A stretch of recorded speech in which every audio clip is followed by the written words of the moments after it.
and welcome to another episode of Eliminating Excuses with SMA. I am your host, Sheila, and today I have the most fun, energetic, outstanding person that I've ever had the opportunity to engage with, and I want you all to be able to experience that as well. So sit back, take a moment. Now wait, you got to get something to drink first.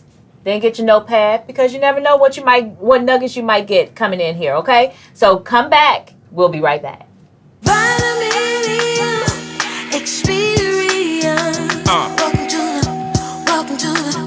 Welcome to the sweet y'all.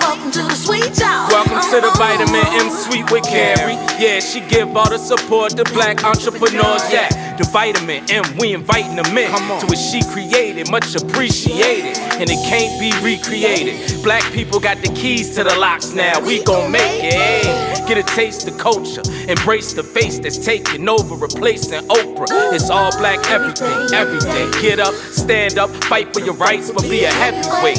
Yeah, and they gon' hate, but you let them hate. Long as they don't cross them lines like the letter H. You just stay on your grind until you elevate. Then set a date with Carrie so she can tell it straight. Cause if it ain't real, they can tell it's fake. But this is black excellence, let's celebrate. Experience. Welcome to the sweet show. Hello and welcome back. I am your host again, Sheila, and today I am with my good girlfriend, Takara. Woo, woo, woo. Hey, y'all. Hey. Listen, I was looking so forward to this because you are absolutely phenomenal. Oh, thank you. And we actually just met. I know, but it feels like we've been knowing each other for so long. Forever. Yeah. And so, but we're here, and I want to just talk to her today about different elements of her brand, okay. What it is that she does, how many times she's had to talk to people about eliminating excuses and getting out of their own way. Man. Even as it relates to the power of I am and all of that. Listen, I'm not going to tell all her stuff. So this is what we're going to do. First, sis, let me introduce to them who you are, what you do, what do you bring to the table. Sure. So my name's Nicole. I'm indeed the identity architect. And so what I do is I help young adults, millennial and Generation X women live, unlock, and rediscover their purpose by tapping into their own vaults. A lot of times we make so many excuses of why we can't do this, we can't do that, we can't do this. And a lot of times we fall back on our childhood experiences or either just relationships that we've been in, and we're like, oh, well, I can't do this because of ABC 1, Absolutely. 2, 3. And so what really is happening is that we are not challenging ourselves to dig within our own vaults and get to the root of the issues of why we really act the way we act. Yes. And so being that identity architect, the coach, the life alignment strategist, all that good stuff, I really help people shift from their now to their next and keeping them relevant in their now, because so they don't slip back into those familiar places, because it's easy to do that. Yes. You know, have you ever you've been somewhere or you're going home and like you're not supposed to go home, but in your mind you end up at home? You're like, hold on, I was supposed to stop at the speedway. Mm-hmm. But that's just, you're used to driving, and that's what you're used to doing, is going to this destination. Yes. So that's how it is in life. We're used to going to these destinations, and they may no longer serve us. Come through. But that's the patterns that I help people to break, and that's that whole, I don't want to do it, and I make that noise because that's what it sounds like to somebody like us. Absolutely. Who are here to help people shift. Absolutely. Girl, listen. You done started, and we haven't even started yet, okay? Get ready! That's playing. Sorry. So in the process, so let's talk about the people that you have encountered. Man. Let's pick one. Sure. No names. Yeah. Just the element in itself. Mm-hmm. And the most challenging one that you've experienced, the most challenging. Mm-hmm. What was the biggest obstacles that you had to get them to overcome? Wow. I think the biggest obstacle with this particular person was for them to understand their greatness, even though it was buried through the words that have been spoken to them by those who should have been nurturing them. Yes. And so, we're told to respect our elders. But what do you do when the elder is the one that is treating you so bad? Yes. and speaking these words over your life and Yes. into your spirit, into your mind, Yes. what do? You're conflicted. Absolutely. And so you're trying to break down and break and go move and do this and do that. And you're stuck because of who told you, That part. what they told you. Yes. And then you're told to respect them. Mm-hmm. Well, it's time for me to break out. So how do I really do that without disrespecting Correct. what the person said, even though they were wrong? That part. So helping people to understand it doesn't matter who says what, because a lot of times, especially our elders, let's just be Absolutely. honest, say things from a generational standpoint, and they don't even know that it's a rinse and repeat. Yes. Even though it's hurting us, it's just a rinse and repeat, and they think that they're doing the right things. Now, Pause. Pause. I know. listen, we're going to pause right there because a lot of times it's parents, Yeah. right? So, and we understand that we don't, those that love us the most and those that we love the most are the ones that have the greater impact. Yeah. What they say, what they do, it has the greater impact. Absolutely. People that fly by night, the ones that are hit or miss coming through, they don't have as much of an impact Right. because there's no relationship there. Exactly. And so a lot of times we can't identify our who we are Nope. because of our parents Yep. who didn't take the time to give us those Yes. identities. Yes. Right? Yes. So how do we start, and we're just going to go ahead right in. So how do we start navigating through that? And because you deal with millennials, so some of these millennials are the ones who are having these children. Yeah. And because we weren't given our identity and we had to find it along the way, Absolutely. we don't know how to apply that to our children, Yeah. the Gen Zs and all the other alphabet that they're creating. That part. Right? Yeah. So how do we do that? Where does that start? I think it starts with, first of all, doing a Selah. Just pausing and pressing that reset button. Yes. And so really giving yourself room to reflect. I think that's Yeah. where it needs to start. And a lot of times people even have problems with resetting.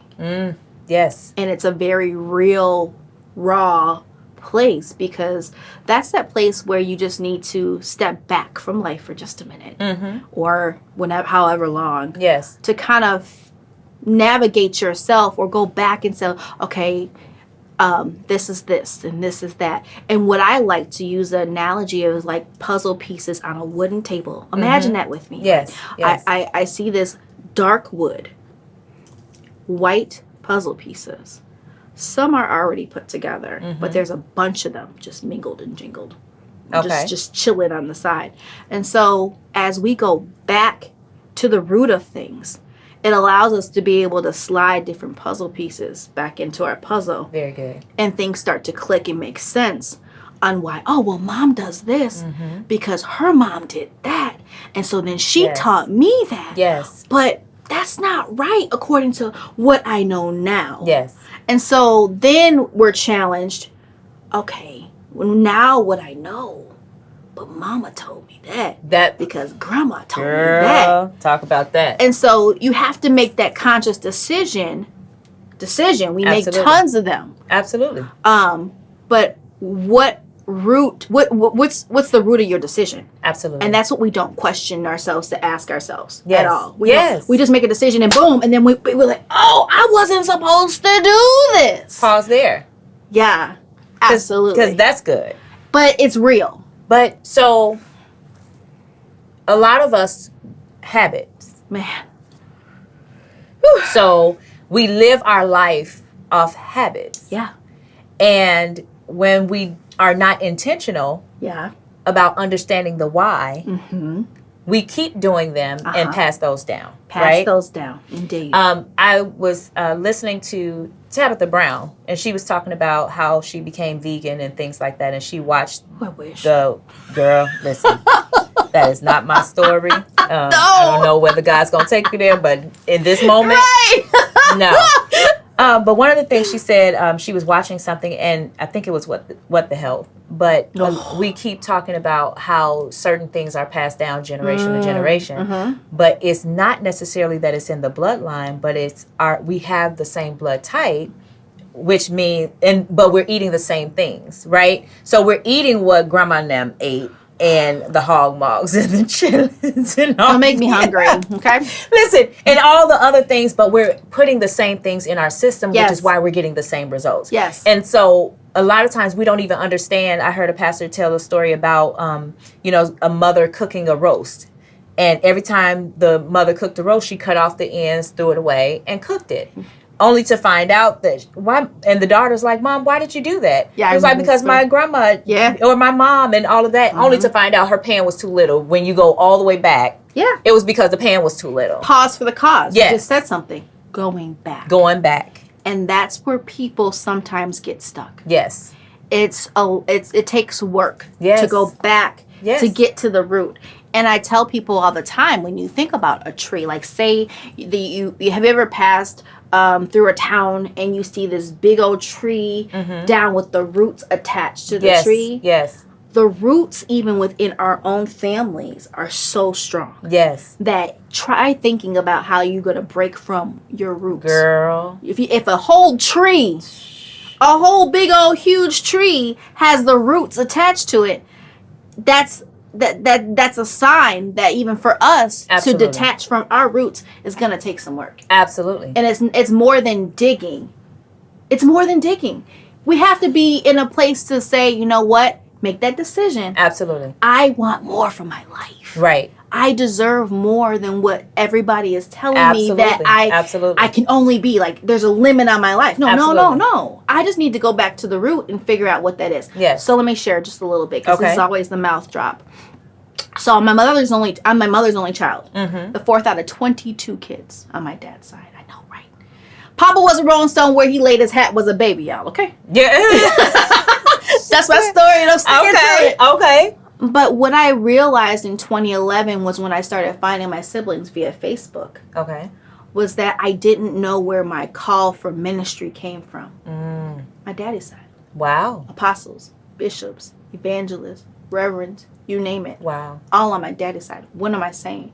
Sometimes we have to do the research even within our own family lineage to figure out who we are. Girl. And that's what I tell my clients. Be willing to go back through that so you can kind of understand DNA tests, whatever you need to do Yeah. to kind of figure out, why do you like this? It just didn't happen. Okay. Pause there. Yes. Listen, this is getting real good, but we need to take a break. You all, please stay tuned, because you already see this. We just started it and it's already going out. So be right back. Be right back. Come back with us. All right.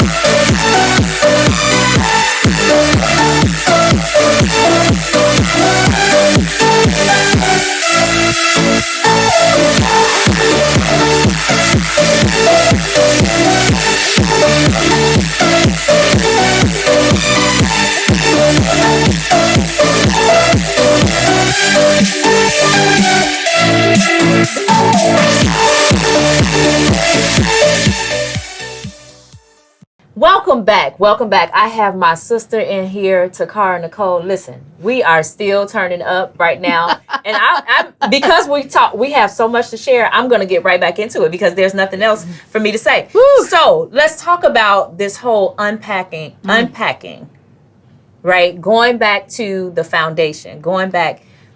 Some people don't even understand that. Some people don't even want to connect to the past, right? No, don't. It's like, oh no, that's the past. I don't want to be bothered with it. It doesn't have any purpose for my future. Woo! I'm this, I'm that. So what would you say to someone that's like, I don't need my past. My past is my past. I need to move forward. I typically tell people that you're wrong. I'm very raw and real. You have to understand that your life, our path, serves a purpose. So your past, it may not be everything that you've been through, yes, but there's nuggets that you've put in your toolkit because Absolutely. of the things that you've gone through in your past. Absolutely. That's just a known fact. Mm-hmm. If you really sit back and think about some of the elements of life that have happened to you for you, because they have. all things work for the better. Absolutely. And sometimes we hear that as a cliche, but we don't think that it's something that can really be applied within our lives. And so you need your past. Your past is a part of that GPS to head you in the right direction in your future. Your past also comes as warning signs for you. Yes. And, sometimes we see those red flags and we want to make them yellow. Proceed with caution. Listen. Even though we know they red all day long. Listen, I saw something that said, I thought it was a carnival. When I saw the red flags, I'm like, see, we are ones to justify a whole lot of stuff. Listen, it was like, yes, come on. But do you know why we justify? Why is that? Because we want to be comfortable. Absolutely. We want what we see ahead of us, but we want to be comfortable and casual getting to it. Absolutely. And that's not always going to be the case, because if it was that easy, everybody would be able to do everything that they wanted to do. That part. And I'm grateful that I don't get to do everything that I want. I would be jacked up completely. Listen. I wouldn't be sitting here. Thank God for God, for laws, for all that. Listen, because they all play a part. If I had it my way, I'd be dead. Because the suicide attempts that I see, you know what I'm saying? Yes. Or the times where I thought about driving off the cliff because I was in a place where nobody wanted me and wanted all that. I wouldn't be able to be here to be the identity architect, to be Takara Nicole, period. Yes. If it wasn't for my past teaching me elements of why I'm relevant now in my present. So let's talk about that, because one of the things with when we become coaches or we become people who aid others in developing in life, there are certain, you don't have to be perfect, but there are some things that you should have handled so that you're not manifesting on everybody else. Listen. Right? Yeah. So what was your journey with healing so that you could, because you can't tell someone else how to identify their identity if you don't know yours. Indeed. So how do we got Angela with Heal Better with Angela, right? Whoop, whoop. Because she's healed. She went through the process. She's not still dealing with on the level that it was created. She's still not there. Right. So she's able to bring a sense of healing to someone else. So how are you able to bring that sense of identity now that you have established yours, or yours were, you received revelation concerning it? This is so good. It's so good. So for those who don't know, I have my own publishing company. It's called Boss Consulting and Publishing, and I teach my clients how to know when it's time to write a book. If you want to write a book and you're in spew mode, it's not time to write a book. Yes. You need to get healed first. Okay? So there's a reason why I'm saying that. For me, I had to overcome my abandonment issues and my rejection issues. Being who I am, 4th out of 22 kids, I deal with rejection. Absolutely. Yeah, I've dealt with abandonment. Being a domestic violence survivor, I deal with those things. They all come together. And so I can't be that identity architect and be real with my clients and shuck them and jive them and not say, no, I've been through this. Absolutely. And there's moments when I deal with this. And so there's moments when I deal with depression. There's moments when I deal with anxiety. But I'm still on the other side of it. That part. It used to be very bad. It used to be, I had painted a face to where people thought everything was good with me. And I would take that mask off and I would literally be in my bed until it was time for me to get up and do it all over again the next day. So, I'm not there anymore. Thank God. But what I tell people is that you have to be real with yourself. Yes. Because there's people even around you that won't be real with you. Oh. Okay? And they call you 8-spoon coon sister, and they won't be real with you. Yeah. So you owe it to yourself. Absolutely. To be real with yourself first. And so that's me. I'm this person you see. This takes work. I was not always here. And there's times where I don't want to wear my size 9s. Absolutely. Absolutely. I don't want to step into my own shoes to be who I am. Absolutely. Sometimes I want to just, I don't want to be this person because of the level of the responsibility that it takes with being who we are. Absolutely. Absolutely. So I tell my clients, be real with yourself. Even if that comes with pain, be real with Girl. yourself. So one of the things that I thought about when it comes to myself and healing and making sure that I'm there, I have always wanted to make sure that I did it the right way, right? I didn't always do it the right way, but the intention was, let me do this so that, because I know this the hell that I'm going through can't just be for me. So But you believe that, though. And that's where it came. And people don't believe that. Yes. They think it's isolated. Absolutely. That I'm being attacked. Yeah. No. And with me taking on that type of mindset, it allowed me to think of others before I thought of myself. Yes. So it put me in a Servant position. leader. because if I pop off, right? We don't need that. Because I know my limits. So if I pop off, I might not have the grace that somebody else who popped off had. So for me, for Sheila, I have to say, you know what? Let me step back. Because this is not going to serve anyone well if I respond in my feelings. But you're saying so much. You're aware. Listen, listen. Because we're going to come back. You know what, Takara? We're going to come back because we got to finish. Listen, you all, make sure you come back. We'll be right back, okay? I'm trying to see what we doing. I want to be like John Lewis. I know that I'm just... Are you the go-to for your family or business? Where will they go when you go? I'm Melissa West, creator of Fit for Legacy, where I empower leaders to create generational plans for success. Stop being afraid to die. Put a plan in place for your legacy. With your Legacy Life Plan, we move you from what if to what's next. Visit fitforlegacy.com for your plan today. We got all the juice, got it from my roots, yeah. Welcome back. Now, back to this. I'm not even going to give any extra. So going back to the identity. Yeah. How long do you think that a person, everyone is different, but how long do you think it will take for someone to at least see when they've made the decision and they've started working with you, how long before they see some type of progress? Oh, gosh. If they're intentional, because that's a big part. That's a big part. You have to part. be intentional. Wow. I'm going to say at least after the third session. Okay. Because the first session typically is that me introducing to them what may be holding them back from seeing themselves. Yes.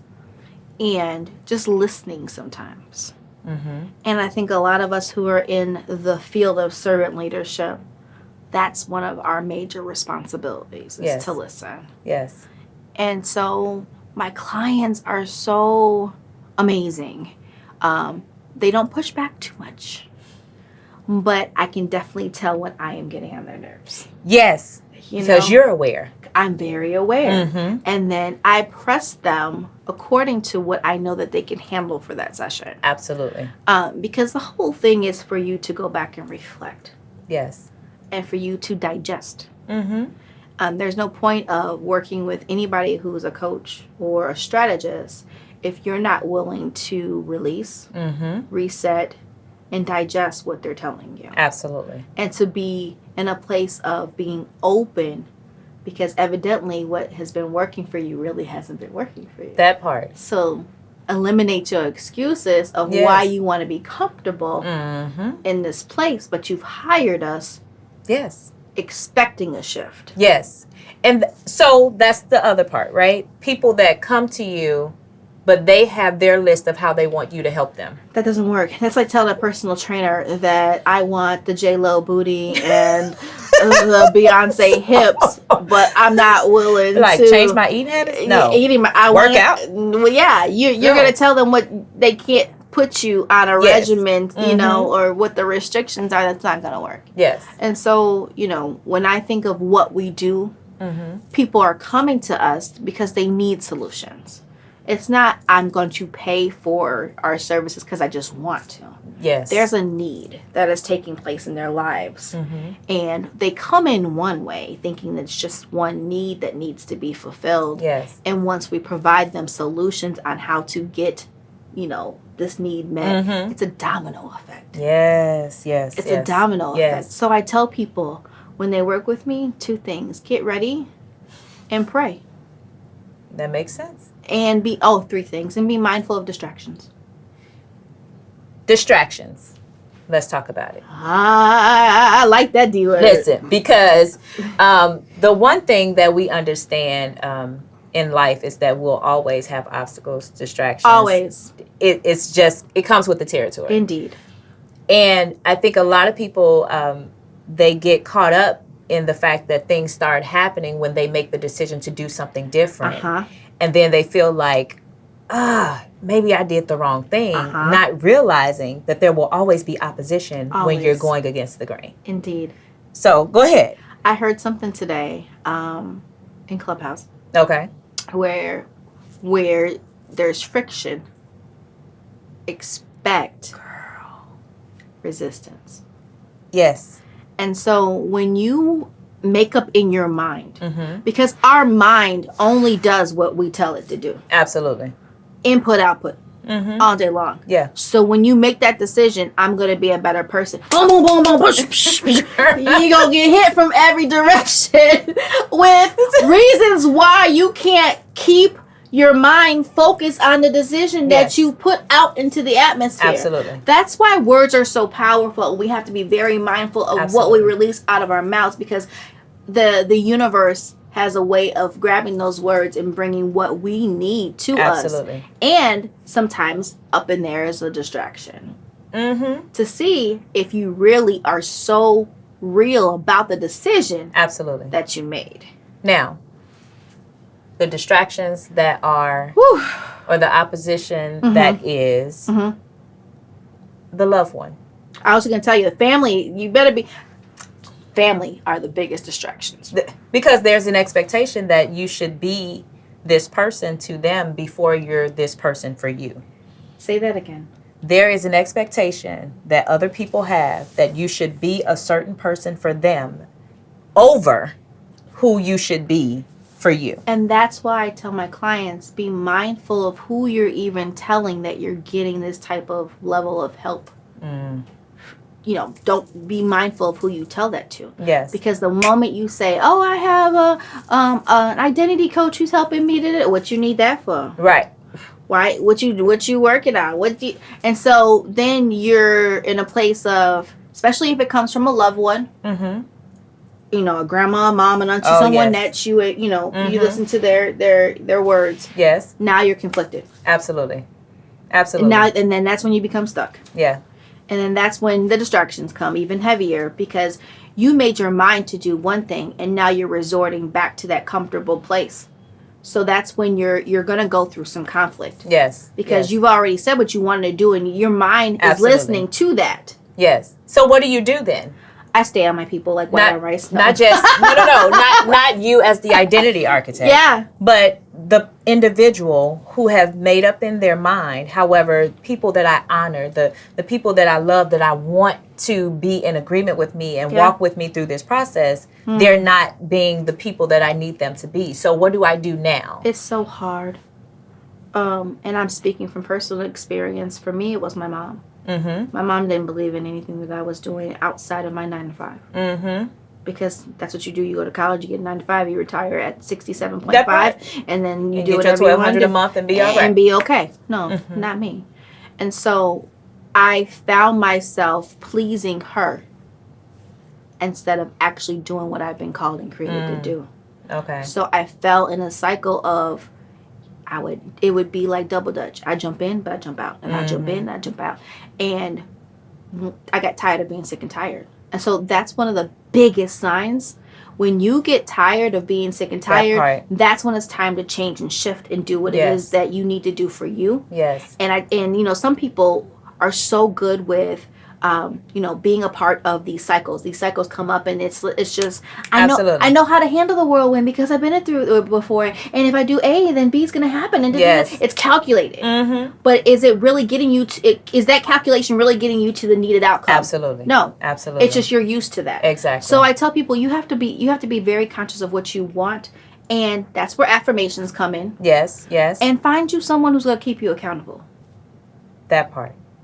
A real accountability person, partner, a real one. Absolutely, not someone that's just gonna let you do whatever you want to do when you cry and whine and complain. Yeah, and who sees the way you see and reference how you are, Absolutely, where you're going. Okay. Don't be with anybody. Oh well, Sheila's been my friend for 16.5 years and da da da da. Did you say 16.5? I did. And, but you're on a different path than me. Absolutely. So you're not gonna get what you used to get. And I tell Absolutely. people, just because they've been a part of your history doesn't mean they're a part of your destiny. And on that note, listen, this has been an absolute pleasure. Man, oh my God, this went by so quick. When we get together, it's always amazing. It just is. You all stay tuned. We'll be back.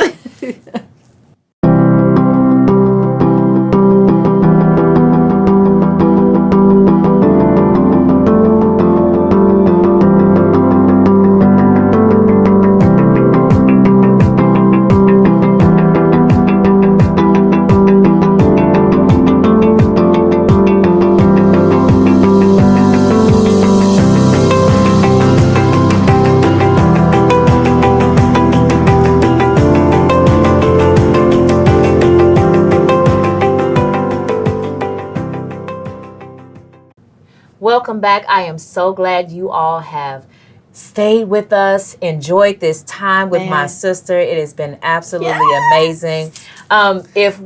If anyone wants to reach out with you, get in contact with you, how do they get in contact with you? Absolutely. I would say head to www.takaranicole.com. I'll spell that out because my mom decided to name me after her favorite Avon perfume in the 80s. So it's not an easy name.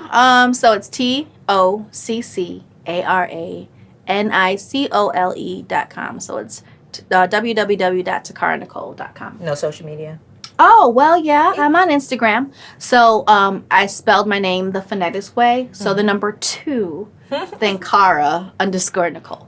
Awesome. So last thing, if you could leave our audience, the millions of viewers. Yes. Millions of viewers. With one thought, what would that be? Knowing who you are is a game changer.